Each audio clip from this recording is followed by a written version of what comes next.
হাঁহ কুকুৰা টাৰ্কি যদি পোহপাল কৰিছে বা ফাৰ্মিং কৰি আছে, আবদ্ধ পদ্ধতিতে হওক বা মুকলিভাৱে হওক, সিহঁতক দানাৰ খৰচ কম কৰিবলৈ আৰু প্ৰাকৃতিকভাৱে যাতে সিহঁতে ঘাঁহ বন পাত আদি খাব পাৰে তাৰ ব্যৱস্থা কৰিব লাগে।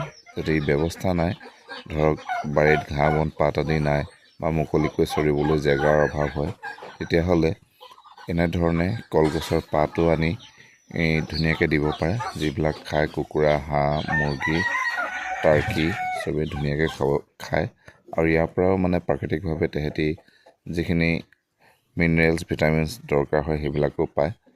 অকল কলপাতেই বুলিয়ে নহয়, বেলেগ ধৰণৰ ঘাঁহ বন পাতো আনি দিব পাৰে বাহিৰৰ পৰা।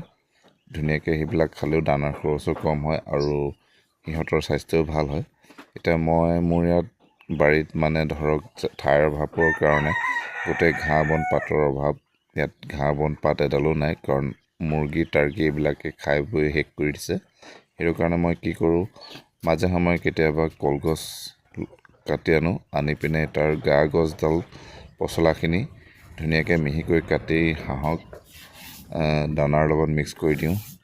আৰু বাকী যি পাত চাত থাকে সেইবিলাক মই এনেকৈ আনি থৈ দিওঁ বা কেতিয়াবা ওলমাই দি দিওঁ, কিহবাত বান্ধি পিনে এনেকৈ ওলমাই ৰাখি দিওঁ।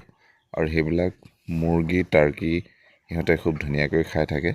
আৰু ইয়াৰ পৰাই তেহেঁতৰ ঘাঁহ বন পাতৰ পৰা যিখিনি পাবলগীয়া থাকে মিনাৰেল ভিটামিন যিয়ে নহওক, সেইবিলাক ইয়াৰ পৰাও তেহেঁতি পায় আৰু তেহেঁতৰ পেটটো ধুনীয়াকৈ ভৰি থাকে। এনেকৈ দি দিব লাগে, ধুনীয়াকৈ কুকুৰাই খাই থাকে আৰু বাহিৰত ক'তো নাযায়। আৰু আবদ্ধ পদ্ধতিত যদি পোহপাল কৰিছে, তাৰ ভিতৰত গঁৰালৰ ভিতৰতো দি ৰাখিব পাৰে।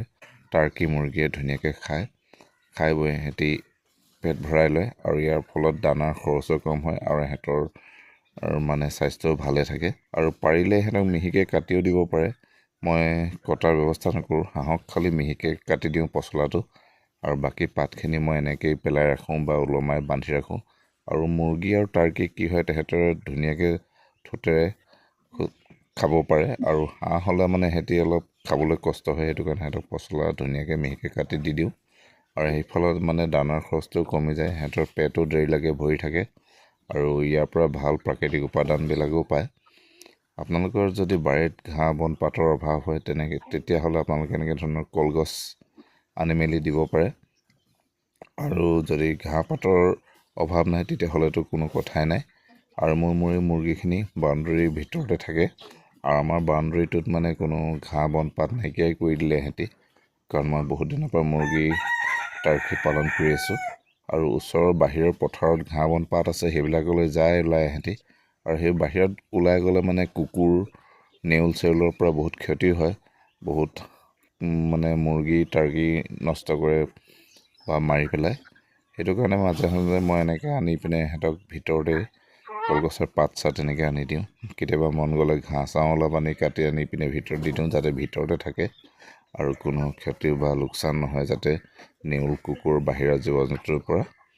আপোনালোকে এনেকৈ কলপাত দিব পাৰে আৰু বেলেগ কিবা কিবি গছৰ পাত, ঘাঁহ পাত আদিও দিব পাৰে, যিবিলাক খাই মানে কুকুৰা আৰু টাৰ্কি হাঁহৰ স্বাস্থ্য ভালে হয় আৰু দানাৰ খৰচো কম হয়। এইটো এটা আজি ভিডিঅ' দিলোঁ, মই যেনেকৈ কলপাত দিওঁ আপোনালোকেও দিব পাৰে। ইয়াত কোনো ক্ষতি নহয়, বৰঞ্চ লাভহে হয়।